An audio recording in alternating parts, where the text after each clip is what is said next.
Welcome to Vastly Sage. My name is White-Ndlovu. Thank you so much for tuning in.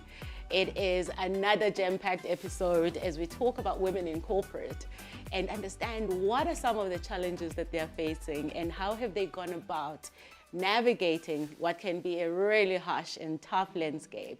Of course, laced with plenty of opportunities.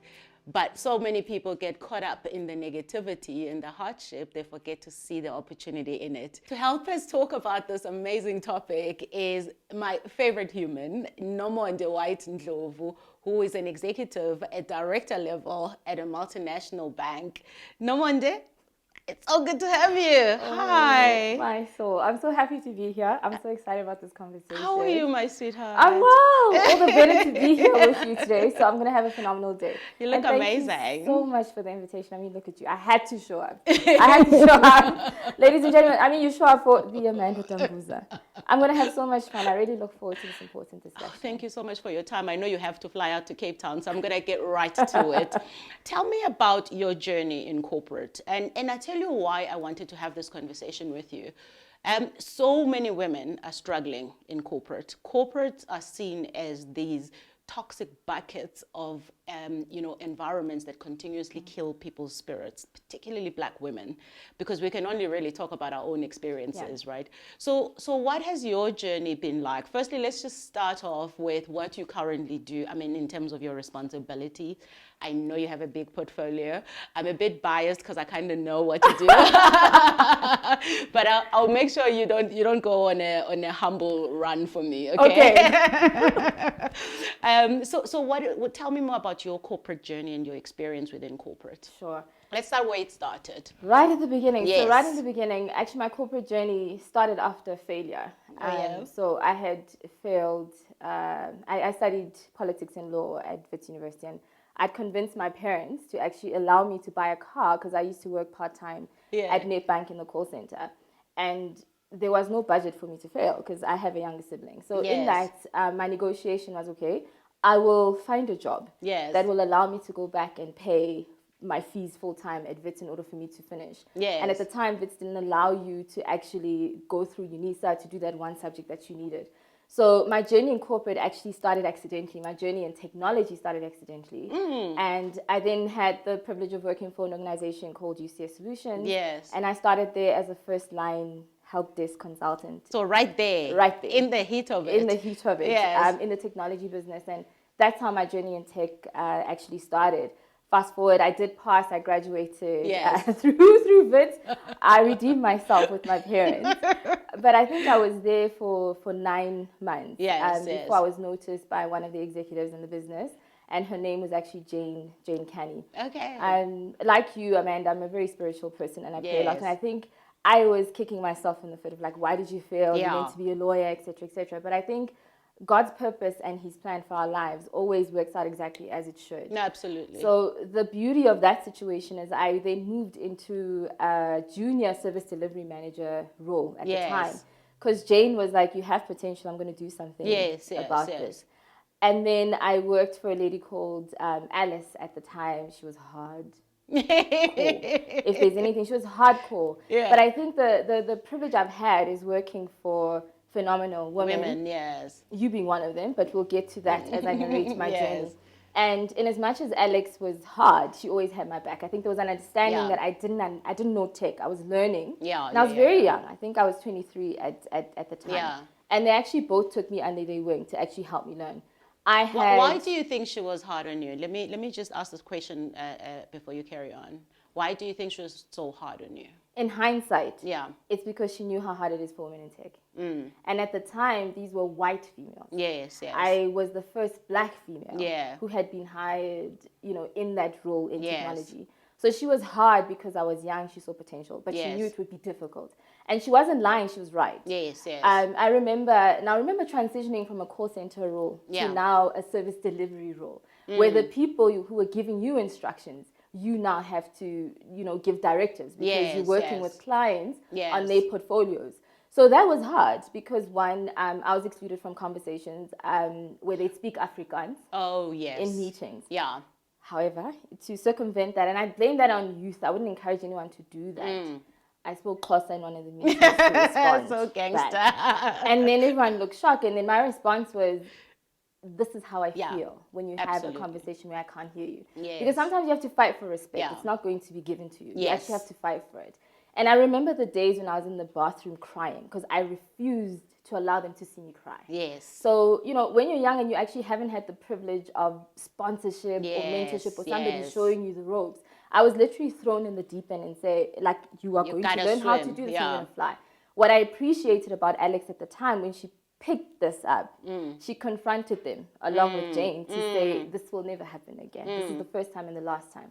So in as much as they were hard on delivery and performance, Yes. they showed me grace and kindness in defending me to unnecessary and unfair attacks. But that is something not a lot of young black women particularly have in corporate, which is support, right? First of all, I must really note that you and I are call center girls. Yes, honey, listen. There's life after that cubicle. Listen, they are executive roles, ladies and gentlemen, after that cubicle. But it was a horrible job. It was, listen, I would never go back to it. And I respect people who start there. It was horrible. Yeah, no. It was also so hard for me, and I just that being timed, and it's like the call must last only 4 minutes, and you're busy talking. I mean, I used to work at a call center dealing with pension fund queries, and I was just like, how can you tell an old person that hasn't been paid their money that I have to deal this like chop, exactly. So you accidentally got into IT. Did. What happened to your dreams of becoming a lawyer? Do you know what? In hindsight, when I thought about it, I think I probably would have been a crappy lawyer. One, because of my heart. And I mean, I'll acknowledge that now. I think when looking at corporate law at the time, it's vicious. And Yes. it's also reading, piles and piles of journals legislation. and like cases and stuff. I'm like, I don't know if this is for me, because the reason why I wanted to do law in the first place, I was in a taxi. I grew up in Soweto, Yes. between Middlelands and Folo and Topsenvin. Yes. And in a taxi, I was listening to Umama, who was talking about how she was being ripped off Msebenzini, and she was on her last 50 rand to try and solve for this. Yes. And then I started researching, like, how do you give people like free legal help Advice, in order yes. to deal with this, because our people get ripped off all the time. Yeah. So my motivation for it was wanting to change the world. But Yes. I realized now, when I was in university, this is going to break me. Because I don't want to get home and then I haven't been able to solve something for someone, and then I'm in a depressive state. Yes. And I think from early on, and I mean, we've spoken about this, like mental illness Yes. can be deadly to you when you give too much of yourself Of to situations without trying back into you. Yes. So I suppose probably God wanted me to study law so I could read contracts and write English quite well. It has served me well. But It has served me well. But I never practiced. I don't think I will ever practice. Yes. But it did serve me well. I don't regret studying. Let's talk about the time when you failed, because one of the hardest things for people to recover from is failure, because then they perceive themselves as the failure. They let that hold them back and never fight through what's next. How did you recover from that? How did you pick yourself up and say, you know what, I failed, and whatever the reasons were, but that's not going to be the end of me? How did you pick yourself up? One, I knew I was destined for greatness, number one. And number two, I had made a promise to my grandmother, who was a domestic worker at the time, that she would see me graduate. Yeah. So how your lineage starts does not mean that that's how it's going to end. Of course, yes. And in my room, I actually used to have a degree that I'd drawn myself. And I'd always say to her, may her soul rest in peace, where she is. Yes. My great-grandmother and my grandmother were both domestic workers. And I was like, Mama, one day, I am going to wear pura and you will see me wear it. Yes. So one, it was that image of saying, I'm not going to fail her. I'm not going to fail myself. Yes. And I have a younger sibling. Yes. For her to think that failure is normalized. And I think the pressure when you're an older child, and also where your parents are scrimping their last cents to get you through university, I didn't take that for granted, right? And even when I was working part-time, it was to supplement the money at home. Yes. I wasn't just working so I could get myself nice things. Yeah. It was so I could take care of my sibling, so that my parents could focus on other things. But then the pressure of that, knowing that your circumstances are like that, and then you go and fail, that must have been hard on you. It was. So your grandparents were your inspiration, your great grand and your grand, and so you had this vision board thing down on lockdown before it even existed. And so you moved from service delivery then to a junior management role at UCS Solutions. yes. And then after being there I won, I realized that there must be a gift here. So they used to have what they called CEO awards at the time. And they only awarded to 10 people. And as part of this process, you get an opportunity to go away with the CEO of the group. Nice. This is probably where my love of safari probably kicked in. We went to Ngala at the time with him, and you could bring your partner. I took Muzi with me then. I was astounded at how much these places cost. I'm like, oh my goodness. Yes. Oh my soul. So again, you know what that inspired in me? To say, but a normal person can't afford this. Like, if I'm to limit myself with regards to my career journey and not aspire for more, I think I like nice things. And I like being in spaces like the soft life. The soft life. So I'm like, so what do I have to do to transition that? I probably have to work 10 times harder than somebody else. So when I get bullied, when they exclude me because they use a different language, it doesn't matter. I will learn your language. And you will like hear me and you'll see me, right? So do you think it takes a certain level of stubbornness to actually succeed in these kind of environments? Absolutely. You have to, and it's not a good thing. It's not a good thing that we have it's just to become necessary. like this, but it becomes necessary because otherwise it will consume you. You will be depressed. You will think you're not worthy to be in these spaces because people are going to intentionally want to push you out of these spaces. You've experienced it. We had these conversations where the level of disrespect even shocks you, you know, for a split so blatant. second. Exactly. It's the disrespect of it all. But I think, and you mentioned this point, my humble beginnings wouldn't allow me to do that. I wanted to be able to pay my grandmother her domestic salary. And in doing that, I knew I had to work 3 times as harder as I thought I would have needed to. Because I also wanted to give back to my mom for how hard she had actually worked. Because support matters. And I knew that one day I'd want to have children, and that's not the life that I actually wanted for them. I need to do better. So it meant that I pushed back because I felt like I deserve to be here. So you're not going to exclude me because you think I don't deserve to be here. And at the time, you know, spirituality is a powerful thing because God will help to ground you. Because I also remembered and I realized all the time, I'm born of a king. And God says Abraham's blessings are mine. So who are you to think I can't be here? Absolutely. I love that. So do you find that you have to be digging into your spiritual side as a leader in a tough environment? I mean, you'll tell us in a little bit about the role that you're currently in. But do you find that kind of grounds you and makes you the leader that you are? Which, by the way, you're a fantastic leader. I know this for a fact. Do you find that you have to dig into your spirituality quite a lot? All the time. Because that sets you up. Because sometimes you're not going to have human support. When people can't understand your journey. And when people don't see your vision, because you might have a bigger vision for your life, but because of where you come from, people think you're crazy. And they don't see life, you know, the same way that you do. But I think everything sets you up to be able to have tougher conversations. And I know we're going to get there, but the example I want to give is when I worked for you. So I hope you guys know that Amanda was a kick-ass executive in tech, right? She was a chief information officer before she left corporate. But in that role that you were in, I remember this quite vividly. And this is not just about women in tech, it's actually about Black people in corporate. And we were trying to get a contract done for an executive that Amanda was trying to hire at the time. And HR was saying no for whatever reason. And she's like, well, you better go and make sure you fix this. Guys, I was new there in that organization. I didn't know who these people were. But like I walked to HR, I think it was sitting on the 7th floor at the time. And I refused to leave until they actually fixed it. But I think, and I've learned many lessons from you as well as the other phenomenal leaders I've worked for, is that fairness is everything. Right?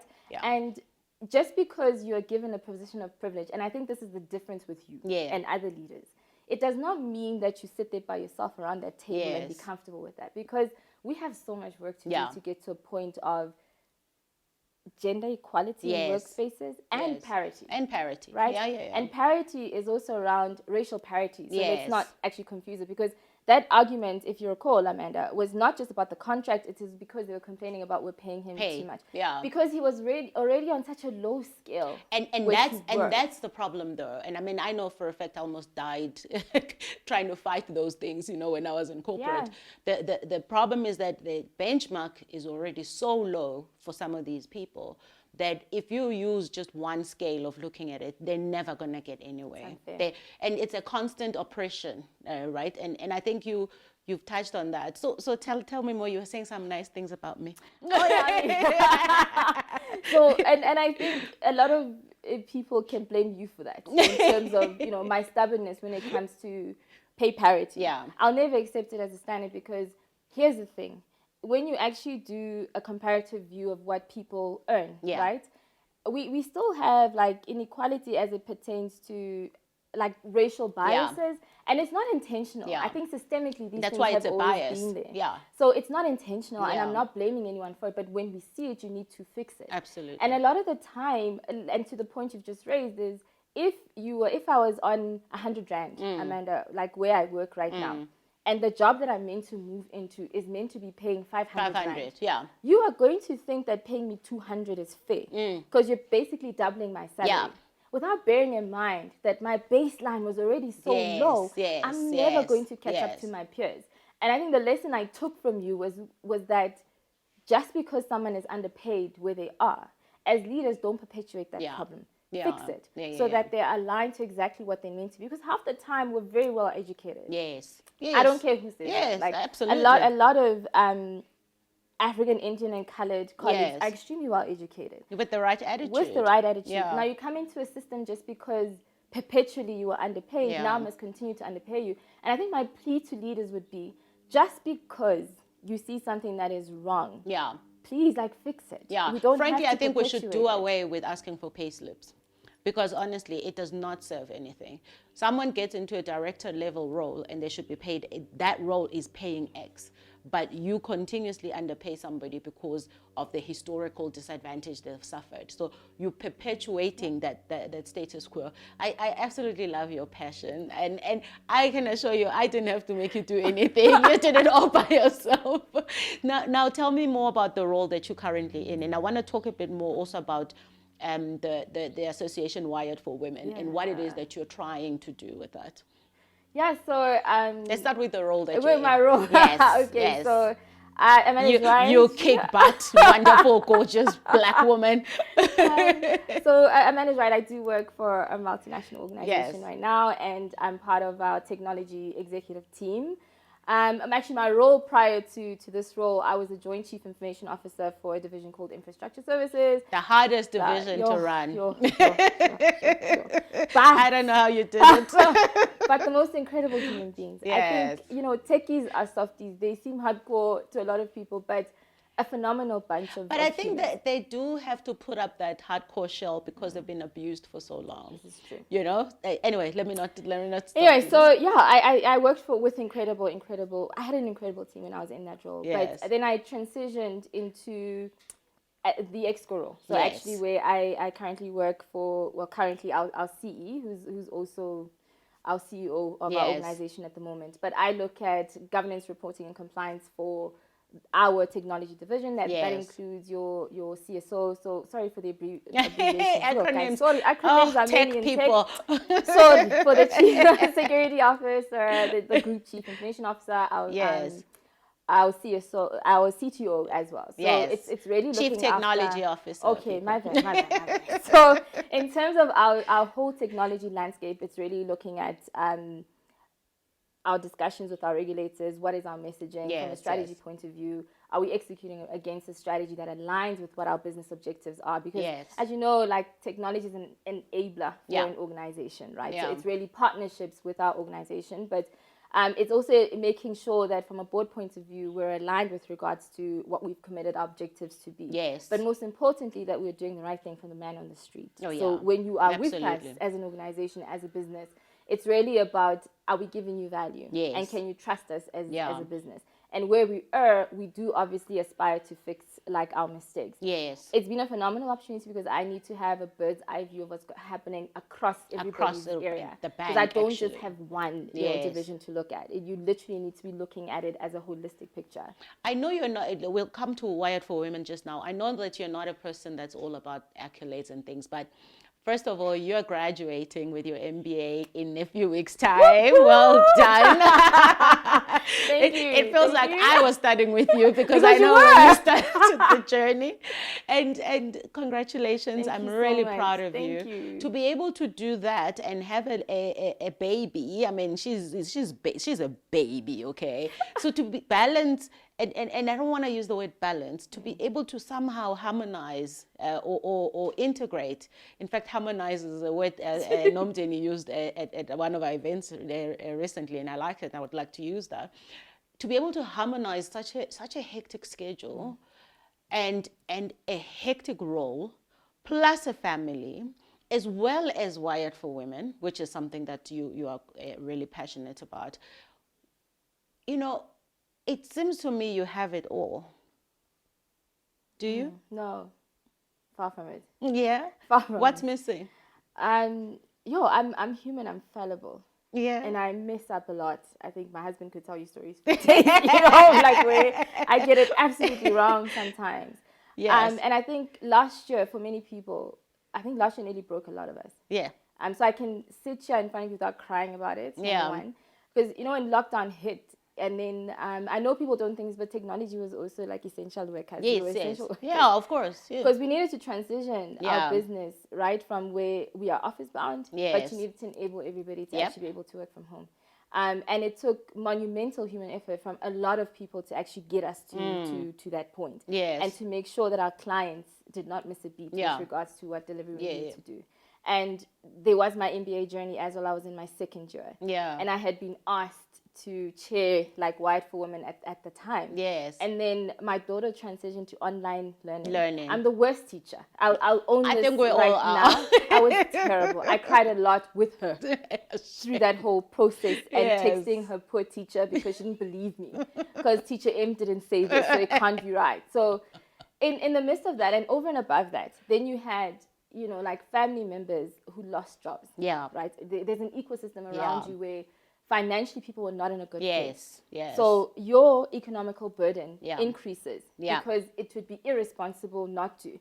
And I guess this, black tax is a real thing. Yeah, I yeah. don't want to run away Yeah. from it and pretend No, it's that a it's real not thing. there. And no one wants to see their family suffer. Yes. So there was that additional burden that actually came into play. Now you're trying to figure out how are you going to do this thing, Yeah. right? Yeah. And I felt like I'm failing at the wife thing. Yeah. I'm getting it wrong at the mom teacher Yeah. situation. Yeah. I'm not really sleeping because work requires a lot. Yes. And over and above that, then there's the school thing. And as you know, Amanda, I fell ill last year. Yeah. So I was in hospital twice. And then my mom was diagnosed Yeah. with a chronic illness. Yeah. So I'm adding this It was a picture. lot.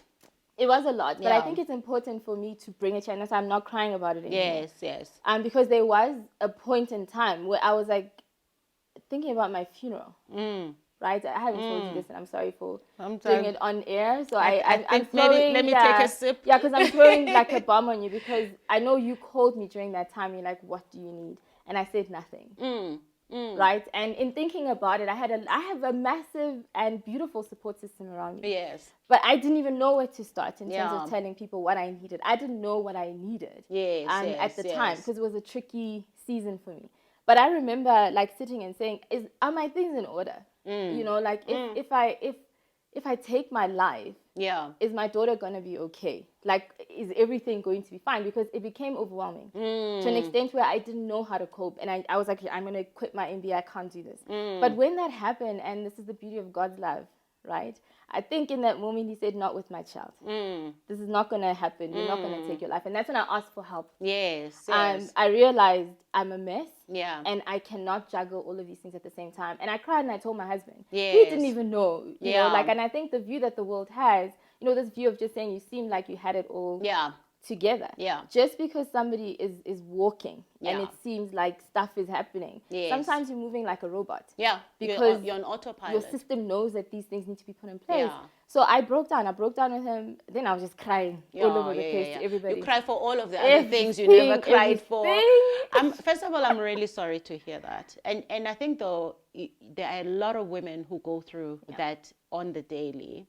And I'm saying this not to minimize yours. I'm just saying that it's amazing how many women are suffering and they never ask for the help. Yeah. And I want to ask you, and I mean, you did say that you didn't ask for the help because you actually didn't know what kind of help you needed. Well, knowing what you know now and having gone through that experience, and you're now speaking from a place of power rather than, it being a victim of that period. Knowing what you know now, what would you say women should be looking out for? Because you don't always have the right ask, but surely you should be asking if you're not feeling okay. So what do you think you could probably say they should do differently?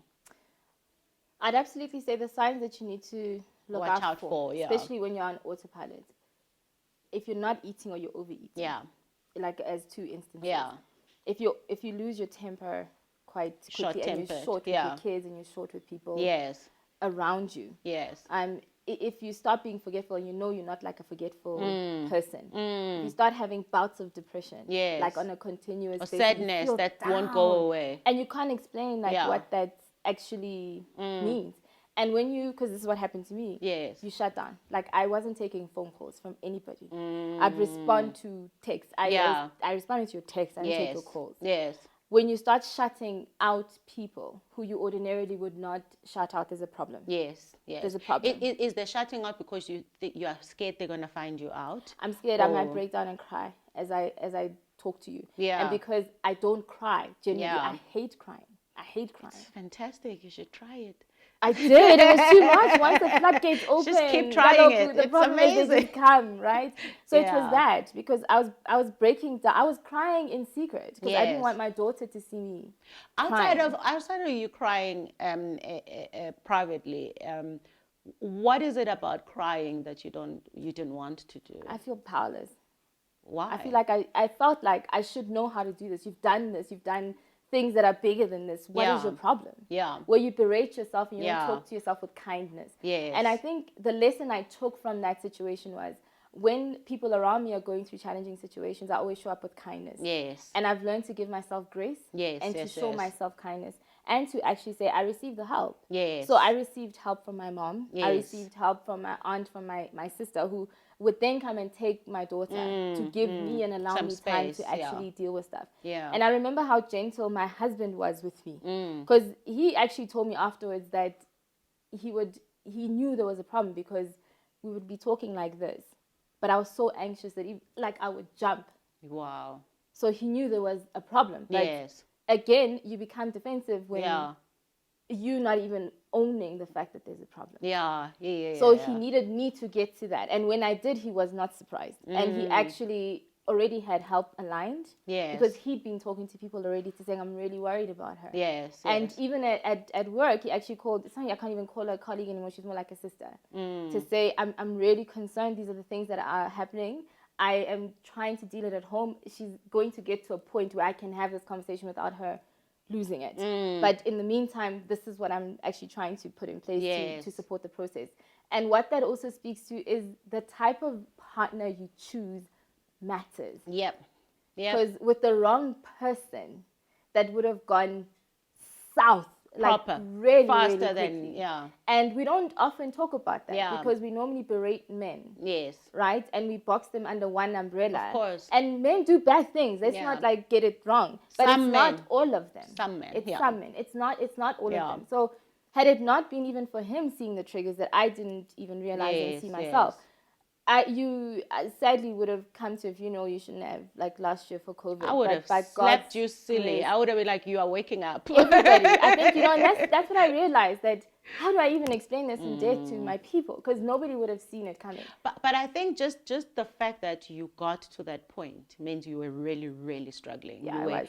And I think it's not a struggle. And this is something that I really think we need to be emphasizing, in fact, because you don't just get to a point where you start thinking about taking your life. It's been a long period of all of these triggers that you were talking about, of all of these things that you've referred to. So I would probably say, and I'm not putting words in your mouth, that women need to be caring for themselves way more than we ordinarily do. And now, of course, everyone, talk about it. There's hashtags, self-care Sunday. I say you need to be self-caring every single day. And you need to be deliberate about how much time you are spending for yourself and when to delegate some of these things, because we cannot do it all. Yeah. I still believe we can have it all, but we cannot do it all, So it's and again, I think we've had this conversation before. It is about your state of mind and what it is that you believe you deserve. Do you believe you deserve a great life? Absolutely. And that you deserve to be well, and that you deserve so much more? Absolutely. I do believe that. What are you doing about it now? Honey, so now I'm in the spa like once a month. Nice. Because it's something I need. So there's certain... And you're going away today. I am going away today with my girls, yeah. Yes. I'm doing that more. Yes. I'm doing that more. And you would have seen, there's guys, I never post, so Amanda, and when I post, it's animals. It's so bad. And that was that was part of my therapy. Yes. So we actually, my family love being in the bush. Yes. Safari. So I did a lot of that last year. As checking out and just being either with my daughter when I went with my husband, or even with my mom. So I took my mom and my sister because, we were both ill, and it was like, you know what, life's too short. Yeah. We're going to go away, because you can never say, I can't go away. And I think the other lesson I've learned again from you is we work hard, or at least let me own it. I work exceptionally hard. I deserve nice things. I deserve to spend my money on good things. I am so glad to hear you boldly say that, because wow. Guys, Amanda made me spend money. I had zero intention of spending, right? None whatsoever. But you need sisters like that around you. And I think I understood why it happened. Guys, let me tell you a story, and I'm sorry. I come back from the UK, and she had sent a package to my hotel. I need to drop it off. I've had my car, it's 15 years now. And then Amanda has the gall to say to me, are you still driving? Nomonde, as a whole executive, buy a car. And I knew you could afford it. Do you know what, though? But it wasn't just because Etienne had said the same thing to me, right? This car used to get stuck, but I was like, I don't want debt. I don't want this. I don't want that. I think I enjoyed having money. Yes. Like seeing it. Yes. So I had this fear of rainy day. I want to be able to have money. So I wasn't spending my money. Yeah. And then you were like, well, I wanted, it was just before our wedding, and I wanted Manolos, right? Yes. You're like, well, there's a sale at Luminance. I'm like, man, it's crazy. I haven't arranged a personal Who goes shop to Luminance ever? So I ignored her for 2 weeks. And she's like, listen, apparently you haven't gone to the store. I ignored her. So I ignored your message. I ignored you. And then I was like, I'll go and set. And I really did, because she wasn't going to stop calling me at the time. Yes. And let me tell you, it felt good. I think being there shopping, it felt good. Yeah, but it's a bad habit now. Good. It's a bad habit. So I don't deprive myself of nice things anymore. I don't deprive my family of nice things. And my other outlet was cooking. Yes. I love cooking. I love cooking for people around me. I was doing it less because I was working harder. So that was my therapy as well. So it was literally being in the bush, shutting down from everything to be able to recover mentally. And I got help. I saw someone. I saw a professional to actually unpack why I was feeling how I was, why was I overwhelmed, and to start getting the tools that I needed to prioritize my time, and to say, when I switch off, I switch off. The other thing as well that I had, which I probably wasn't capitalizing on too much, and I also recognize, Amanda, you and I sitting here, it's from a position of privilege. Yes, absolutely. A lot of people don't have access to some of the things that we have access to, like full-time help. Yes. And I guess we'll come back to why for women around the digital divide. Of course. As well, which is a problem, across not just South Africa, but the continent in general. Yes. So I'm not taking it for granted, because a lot of people watching this might think, what kind of mental, why would somebody who appears to have it all want to, or get to a point where they thinking suicidal thoughts? How do you get there? If I had this, if I had that, that wouldn't. But that's a very ignorant way of looking at life. But that's how, because those are the comments that do come through. We know that it's an ignorant way of looking at stuff. But mental health is important, Yes. right? Because before you can even take care of your physical well-being by going to the gym, by eating right, Yes. if your mind isn't right, it affects your entire system, Everything. your entire body. Yeah. And that became a priority for me. Yes. So it became, what makes me happy? Yes. When am I in the situation where my heart is happy? What makes me joyful? And I started doing things that make me joyful, because the other realization I'd forgotten, which we should all remember, Yes. is you can't give from an empty cup. Nope. And you have to start by pouring into you before you Yes. can pour Yes, into yes. other people. Yes. So going away by myself Nice. was also something that I did, because I wanted to read. I wanted to Yes. start doing the things that Just give feed me your soul. joy, not share a bed with my husband and my daughter, who comes into the bed like all the time. You know what I mean? And I get it. they don't like blankets. I get cold. So it seems simplistic, but it matters. It's Yes. getting my nails done. Yes. You know, Yes. I genuinely am not a makeup person. Yes.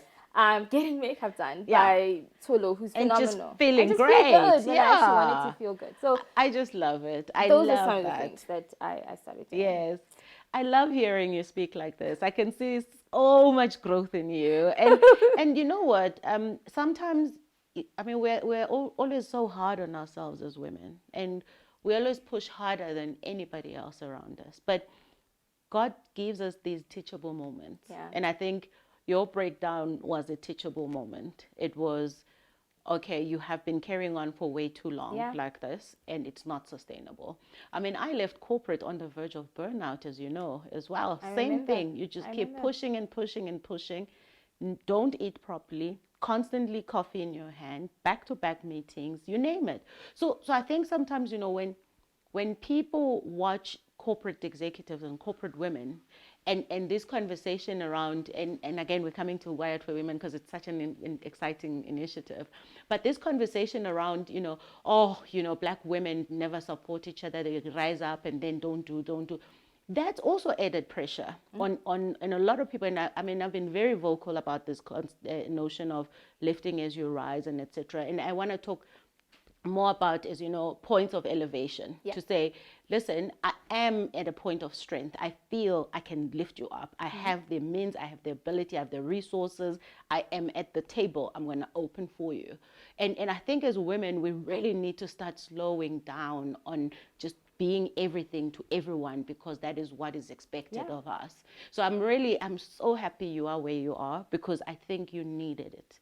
And no one could have ever told you you need it. You had to go through the actual hard. That's when God starts screaming, because God talks and you just aren't listening, right? And then God starts screaming and your body is just shutting down. So I'm so glad. I'm really proud of you for that. Thank you for sharing that. No, you're welcome. I'll just cry after the show. No, we'll cry together. I think it was important to bring it here, because these are not things that we talk about. And you made a point now where, like, with a female executive, the perception is we're meant to, you know, like, pull people up as you go. Yes. And, you know, the fallacy, or, like, let me say, the double-edged sword that we face is that even with your African colleagues think that you're not doing enough. Yes. And then your white colleagues think that you're doing too much. Yeah. And then why are you always complaining? Like, you have no reason to actually be complaining about this stuff. Yes. But here's the difference, right? And I think the older I've gotten and the longer I've been in corporate, I realized that you can't approach everything with volatility if you actually want to effect change. Yes. So a lot of the change conversations happen behind closed doors. But just because you don't see it, it doesn't mean it's not happening. Yeah.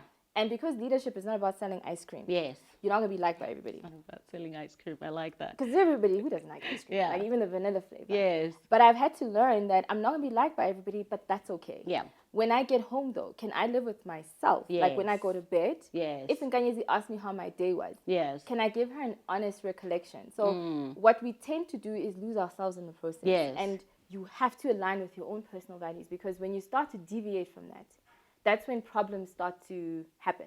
So I do advocate for transformation, as do you, in all the spaces that you're in. I advocate for having more women around the table. It may not always be rah-rah out there, but these are conversations that happen. And even if you ask my leadership team where I am, with the X, Y, Z, and they will tell you. Because this is a problem. But here's the thing. These conversations make people uncomfortable in corporate. Of course. Right? But just because people are uncomfortable, it doesn't mean you stop doing the right thing. We have to keep trying to do the right thing. In fact, the more uncomfortable they get, the better, because it means you're touching a nerve. Absolutely, right? So I've been called all sorts of things. I've been called racist. I've had, at the time, when you write is it an anonymous letter to a CEO? Yes. I've had a few of those. Whistleblowing. That's it, right? Where I think I was doing it. I'm hiring, like AIC executives because I wanted a more transformed table. Yeah. And as that was happening, because people are not used to this, normally, sometimes we just arrive and we're happy to be here. Yeah. And I'm not that person. I'm just going to arrive and be happy to be here. So as that was happening, and here's the irony, right? My boss is a white dude. And it wasn't just pressure on myself. He was putting me under pressure to say, you must get the right people. We're not just going to hire, non-AIC Because they also get measured on this thing. All of us so do, it matters. Right? Besides it being the right thing to do, it actually does directly impact your reward and recognition. It's bottom line. Yeah, it's bottom line. But the joy about him, and Shem, I'll give him a shout out. He deserves it. Wilhelm. Of course. our boss. Listen, one of the most incredible humans I've ever worked Yes. for. So he doesn't pay lip service to this stuff. He means it, right? And we used to argue about it because I remember there was a white person I wanted to hire because he deserved to be hired. Yes. Majority of my hires were AIC candidates. Yes. He pushed back on that one white person that I wanted to hire. Nonetheless, the letters were, I'm a racist, I'm protected by the system, I'm trying to get rid of white people. Oh my gosh. Twice I was investigated, for this. Yeah. But here's the thing, you'll get vindicated when you are values aligned. Yes. Because regardless of how they research you, because you've lived your truth in terms of fairness, nothing will actually come from those. So none of them materialized into anything. And they interviewed white colleagues, black colleagues. They had to, because that's how the process flows. Of course. But please don't think for a second that it's easy being a black woman in corporate. People scrutinize you harder than anybody else. So absolutely. You always have to make sure that you dot your I's, you cross your T's. And someone is absolutely always out to get you. All the time. And I always say, you're a part of conversation, you're part of wars that you never even thought existed. And, and it's sad because, black women are historically disadvantaged from opportunities. So equality, unfortunately, for some people feels like discrimination because they've always had it, right? If you're trying to take away from me what I've always had to bring to those to give to those who never had, you are feeling disadvantaged. As a result, then people will label you all sorts of things. And you know what I really love is that you're steadfast in what you believe in. Your values are what drives you. Yeah. And ultimately, at the end of the day, it doesn't matter who tries to build what case against you. If you are on the right path and God is watching you every single day, then that's all that matters. Yeah. Tell us about Wired for Women. What are you trying to achieve? Oh my goodness. What we're trying to achieve with this, and I have the privilege of working with ITWeb and our sponsors BCX on this. But really the intention, we realize that from a technology industry point of view, one, there's a lack of representation as it pertains to female executives. And we always get stuck at the marshmallow layer, like the management layer and your junior level, but we never seem to transcend beyond that. So it's a group of female executives from different organizations from across the country who've decided to come together. Powerhouses, by the way. I mean, wow. My advisory board are phenomenal women. And there's representation, from different financial services organizations. They are entrepreneurs like you who are killing the game in tech. But it's been a phenomenal journey. And the intention really is to say, how do we lift up women and give them exposure into different corporate businesses? Because we have smart women who can be adding value into technology spaces, but we recognize that they don't have access to mentors. They don't even know sometimes what sponsorship is, and they're buried under layers and layers. Exactly. And conversations like, does your boss's boss know your name? Right? Because hard work alone is not going to let you grow. It's not how it works, right? The reality of it, whether we choose to deny it or not, is that how you grow in corporate spaces is by getting access to influential projects. You can only get that through sponsorship. Correct. Where someone is speaking your name in spaces where you do not have access. And they need to have influence, right? So God gave us mouthful of teeth. I have to use my influence, even if it's in a small way at an industry level, to say, listen. It's not a small way, by the way. Well, It's a big way. okay, fine, in a big way. And also having access to male executives of all racial demographics, because this issue plagues all of us. Yeah. We all want to solve for this, right? So in my organization, we've made a decision to say, right, how do we give mentorship and sponsorship on a platform situation? And, we were lucky enough to have you as one of our guests. Yeah. Where we were talking about entrepreneurship. So it's not just necessarily limited to tech, but how do we help entrepreneurs out there to navigate through this pandemic situation, but to still survive? Yeah. And after what we saw last year, where women were hit the hardest as it pertains to COVID. We saw Mama Tandi, who was selling acha and got arrested because she wanted to put bread on the table. Yeah. But how do we flip that on its head? Like if Mama Tandi had access to digital tools, where she could sell the acha and get it delivered online, a situation like that may not have happened. But we live in a society, in a system where we have a digital divide that mainly impacts Black women. Yes. So how do we close? How do we solve and women for that? in rural areas who have no access. Because fiber, it's bad. So the conversations and questions that we're asking is, how do we collaborate to make sure that we solve for that? Number one, in rural communities, how do we introduce technology to women? Yes. And beyond that, what hurt the most was children being excluded from a learning environment because they didn't have access to technology. Yeah. So, we Dr. Denisha, who actually is part of the city of Joburg, she's the CIO for the city of Joburg. So we're speaking to government as well, we're speaking to corporates to say, how do we help solve for this and close this? To MNOs as well. Because what COVID-19 has done is expose even more inequalities. 100%. So whilst before it would be a service delivery issue or just protests around service delivery, I think that was just the surface of 100%. the real inequality in South Africa. And I think what COVID-19 did, especially with the kids that couldn't carry on learning because they didn't have the means to, is to say, well, actually, we've had so much inequality. Yeah. We continue to have inequality. We will continue to, because this is essentially what we're breeding. Children who are the haves, and then continuously the have-nots are continuing to not have. Okay, so I like Wired for Women. You know why I like it? Besides the great stuff, you didn't ask me to speak for free. You paid me. Well, honey, listen, we cannot perpetuate an issue, right? So it's also a recognition of that. Yes. Like you can't have women in public spaces and forums who are influential, who give influence and help all the time, because I don't think a lot of people know the free work you do a lot of the time, right? So it's also about, if we're saying we're trying to empower women, do it the right way. Yeah. If I'm going to get services and fees from another woman who's killing the game, I need to pay her for her services. No, you didn't even ask for a discount. So you don't take advantage of me. I love it. That's why I love you. But you're also my sister. I'm not going to do that. So, and it was a privilege, having you there. We also had Dr. Adriana, but again, it's giving women access to people like you who ordinarily would not, right? For free. Because the streaming for our webinars, because obviously we can't right now be in spaces because of COVID, is to let them see what is out there. Yes. Because you take it for granted and you assume that people have access to all these conversations, but they don't. They don't. And the reason why we're now including men in our conversations is because they hold the purse. Of course. They still hold influential positions. So we need to hear from them around, how do we break this down to be more inclusive? So it's simple things, right? Like, how do I create a mother's room in a corporate space for women who are coming back from maternity leave who still want to breastfeed? Sometimes it's as simple as that. Like, put a pod in the corner here where I can express my milk. Doesn't cost much. It doesn't. But what are you doing? You're creating an equal environment. I will want to stay in your business. I want to grow in your business. And it's inclusive. It's inclusive. Yes. Over and above that, working from home should enable a lot of women to want to stay in tech, because it shouldn't really matter what time you are logged in.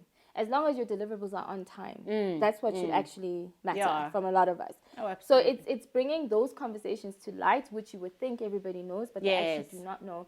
I actually want to tell you feedback we received, and it was actually the entrepreneurship conversation we had last year, where you spoke about, the difficulties of running business through COVID. And I think that some of the feedback we got from Nelly, shout out Nelly, was that she was able to transition her business, that it's inspired her to go digital with her business. Oh, lovely. So she delivers lots of amazing things in KZN, like when not flowers, when not whatever you need, she does that. But it's because of these conversations that are happening, where people are now getting access to information that ordinarily they would not get access to. Yes, and they can see it's possible, right? Absolutely. So I want to wrap this conversation up, because you and I can, you're going to miss your flight firstly. We can carry on forever. I want to say, you know, Nomonde and I were actually in the Verve Clicker Businesswoman Award. Cheers, my love. And we were a part of the same cohort with the Verve Clicker L Boss at the time, and you were in the corporate category. I was in the entrepreneurship category. I was so happy. I was so proud because those platforms showcase real women doing amazing things. And these platforms showcase that, you know what, exactly as you said, access to these people, access to people that look like us, access to people that sound like us, who have come from where we've come from, who have the same struggles as we do. And they showcase them to say, even you can reach these platforms, even you can reach these levels. That clarity of vision, that never falling that never giving up when you've fallen, and just keep fighting through and doing what's right, and being values driven. I absolutely adore you. Thank you so much for your time. Thank you for stopping by and rearranging your whole day for me. You know, like I love you from my core, right? Oh, Your family and the world for you. Truly, this was your. Man, I always love hanging out with you, but this was so dope. This was so dope. I always have a great time with you, and literally the world stops for you. Thank you so much. Thank you. I love you too. Thank you so much for being here. My pleasure. That was another wonderful, wonderful episode of Vastly Sage with Nomonde White-Ndlovu, an executive at director level at a multinational, and she is also a key stakeholder in Wired for Women. She is all-round human, just favorite human of mine. I just adore her. Thank you so much for tuning in, and I hope that out of this experience you have also taken all of these lessons that you need yourself to keep pushing through with your own dreams and never giving up because it's hard. And please seek help. Your mental wellness is everything. And she has also said that very well. Mental health is something that creeps up on you if you are not taking care of it. So please never give up on yourself and always leave room for your own healing, for your own mental strength, and never, never, never, ever neglect yourself. So until next time, thank you so much for tuning in.